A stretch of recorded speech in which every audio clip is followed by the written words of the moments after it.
So, you're working in After Effects and you want to put some text in your scene. So, we're going to learn how to do that today because it's way easier than you think. And I promise, even if you're a total beginner, you can do this. What's up? My name's Zach. This is Zach in Post, and I'm going to try to leave this relatively unedited so you can see my full workflow start to finish as we track some text or an image or whatever you want into your scene. It's going to be lovely. So the first thing we're going to do is come up here. I just imported a piece of footage. We're going to drag that down here and make a new composition. So it's going to do that automatically when we pull that down into our timeline here. It's a little bit big. Whoa. Watch the zoom there, Zachary. The first thing that you're going to want to do is to find what section of your footage you want to use. So I think that this section here will be kind of nice. There's this little camera push in. So let's say we want this to start right about here. And you can also do this, by the way, if you want to trim this clip before you bring it in, you can totally do that by double clicking your footage and setting your in and out points. That way, it doesn't matter. However you want to do it, however works for you. This is my preferred way. Once I have my playhead where I want to start my clip, I'm going to hit Option and then open bracket. And it's going to trim my clip to there. Let's play it through a little bit and see. Footage is a little slow, a little stuttering. Oh boy, look at that. 9 frames per second. Nobody likes that. We'll just scrub ahead here a little bit. And actually, I think I'm going to bring my in point into here because I did this nice little scoot back with my camera. So, and that's the professional term, by the way, a scoot. It's not it's definitely not a dolly. So I just held shift and then dragged the beginning of that clip over. Holding shift is going to make it snap to my playhead. So we have this nice little backwards camera move, and we'll bring it till this building is in the front here. Cool. Once we find where we like our out point, I'm going to hit Option, close bracket, and bada bing, bada boom, Bob's your uncle. We got our clip. I'm going to hold shift and drag that to the front of our timeline, and then I'm going to take over here's our work area. I'm going to drag that to be our whole clip. Again, holding shift all the while so everything snaps. We're going to right click, and we're going to hit trim comp to work area. So now we don't have all this extra room. We have this nice little 4 or 5 second timeline that we're going to be working with. So we need to track some text in here. Little disclaimer, if you're not working with footage that's from a gimbal or from a drone, if you're working with anything handheld, if you want to stabilize that motion, do that first and then pre-compose your footage. So let me show you what I mean by that.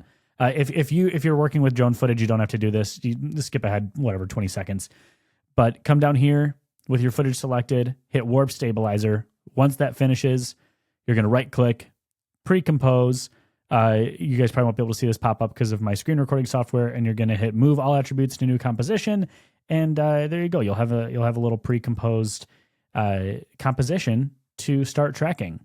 Speaking of tracking, it's go time. So what we're going to do is we're going to track the camera into this scene. So basically what this is going to do is allow After Effects to guess to the best of its ability where the camera's moving, how fast it's moving, where it is in X, Y, and Z space, and it will make a 3D camera for us. So we're going to come over here to our tracker tab. And if you don't see this, come up to your window drop down and then scroll down until you see tracker.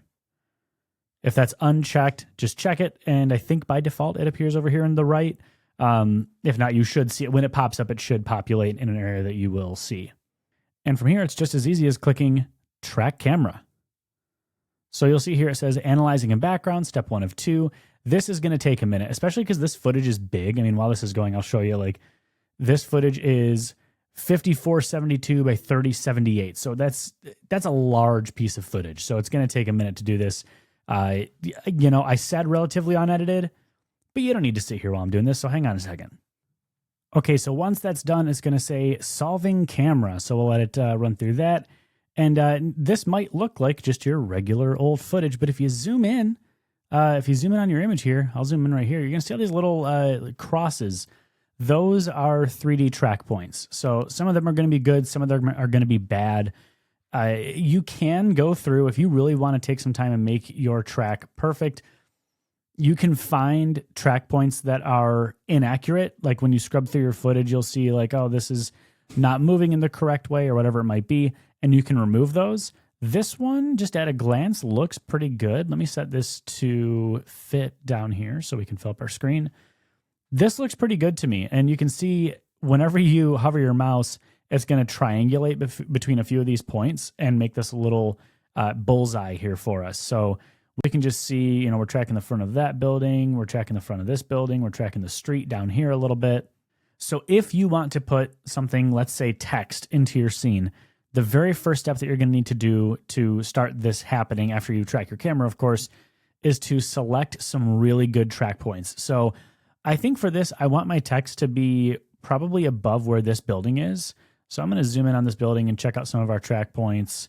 Let's just scrub these a little bit.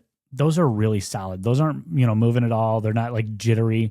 So I'm going to go ahead and I'm going to click and drag around, and you're going to see it makes this little lasso tool, just a bunch of these points, and it's going to give us a bullseye. Love it. Next step here is to right click that bullseye, and you're going to want to hit create null in camera. Now, Zach, you may be asking, why do we not hit text in camera? Well, because if you do text in camera and you want to change it to maybe an image later or a 3D object later, it's a lot harder to do that. I shouldn't say a lot harder. It's a lot more steps to do that. So once I clicked create camera and null, you're going to see down here we have 3D tracker camera and track null 1, which does have these little 3D gizmos around it. So we're going to go over how these gizmos work in just a moment. But for now, let's just see how it tracks through our scene. That looks like it's pretty on the money. I'm going to come back over here and switch this to fit again. Anytime that you're like zoomed in and you find yourself doing the whole zoom in, zoom out game and things are looking funky, just go over here, click that drop down, click fit. It's going to make your life a lot easier. And then when you resize this window, it'll scale with that sizing. So let's add in our text. I'm going to hit Command or Control T, and we're just going to type out, we'll do Detroit. So obviously right now, if I hit play, this text is doing nothing. This is just 2D text in a 3D world living its worst life. So we want to fix that. We need this text to be 3D. So the way we do that is to come down here. You're going to see this little bar of icons. And this last one here that has this little 3D cube, when you hover over it, it'll say 3D layer. Allow this layer to be manipulated in 3 dimensions. Talk about Back to the Future, man. So click that, and nothing happened. Why did nothing happen? Well, when I hit play, you're going to see that something did happen, and now it's moving in that 3D space. But it's in the wrong spot. The whole point of putting that tracker point on that building in the back was to have the text be near that building. This is kind of right up in center where we dropped it. And I just don't love that. I mean, it looks fine, but I think we can do better. So remember how earlier, here we go. It's a callback. We made this null instead of making it text. That's because this null is just a little piece of nothing. That's why it's called a null. So it literally is just existing to keep data. So this null has the position, rotation, scale data of where these track points are that this 3D camera is looking at. So what we can do here is take Detroit. We're going to see this little thing here. It's called a pick whip. And that's going to help us bring it over to where the null layer is. That sounds super complicated. Trust me, it's not as wild as it sounds. All we're doing is taking the Detroit layer and saying, hey, take on the properties of this null. Follow this null. And if we just click this and drag this onto our null layer, it's going to keep those properties, but nothing's really going to change because it's already in 3D space, and so is the null. We want this to move to where the null is. So instead, we're going to hold Shift, Command, and then pick whip it. And then you're going to see it snaps over there. And now we have this little tiny Detroit attached to that building. Kind of neat. Not what we want, though, because it looks a little too small. And someone's going to see that and they're going to say, oh, it's just a little tiny Detroit. No. We're going to make it bigger. So earlier I talked about this little gizmo, and we're going to finally talk about it. Here we are, the moment of truth. So what you're going to see here is these circles that will allow you to rotate your text. And actually, I'm going to scale my text up so you guys can see this a little bit better. So we can rotate our text. And this is all, again, in 3D space. So if we scrub that camera, it's almost as if it's coming toward us at that point. It's just really nice. I love the 3D controls here. So get your text aligned and rotated however you like. And then the arrows allow you to move it in 3D space. So you have your X, your Y, and your blue is the Z axis. So before, this was closer to us on the z-axis. It was up here, so it looks like it was all the way near that building. But if I undo that, it still looks like it's holding true to where that building is, which is what we want. So now let's just use X and Y to kind of position this where we want it. I don't really want to lose it against that skyline. And there are things you can do. Like you could add a little drop shadow here if you want, right? Like make it stick out. But let's just say we want it there. And we'll bring that scale up a little bit. Oh gosh, I can't talk today. Bring that scale up. Bring it on up. Okay, so let's play that through. I think this is starting to look pretty good. That's a nice solid track.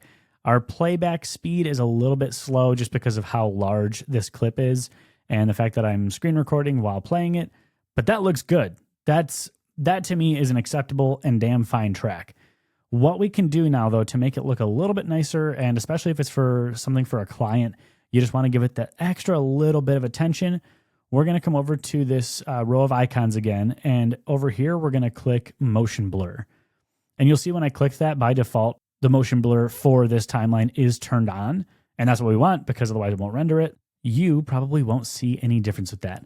This is going to be just the smallest, especially because this is such a tiny move. It's going to be just the smallest amount of motion blur that you could possibly ever imagine. But it's going to give it just that extra little bit of realism and help it feel like it's moving in that scene. A couple of quick notes is you want to make sure that if you are bringing in a piece of footage to an existing timeline, that you have your frame rate correct. Because if it's skipping a frame or if things are holding up, it's not going to match up. It's going to look jittery. It's going to look off. So make sure that all of your footage is conformed to the same frame rate. I think this, I don't even know what this frame rate is, 23976. So that's pretty standard. But if you have a 60 FPS timeline, don't be bringing in this footage because it's not gonna, you think of it in terms of like how things divide, right? So like 23.976 does not equally go into 60 smoothly. So you want to make sure those are aligned. Just trust me, save yourself the headache. It'll look a lot smoother and your whole process is going to go a lot faster. Now, if you want to take it a step further, I'm not going to go into it in this tutorial. This will be definitely more of an advanced tutorial.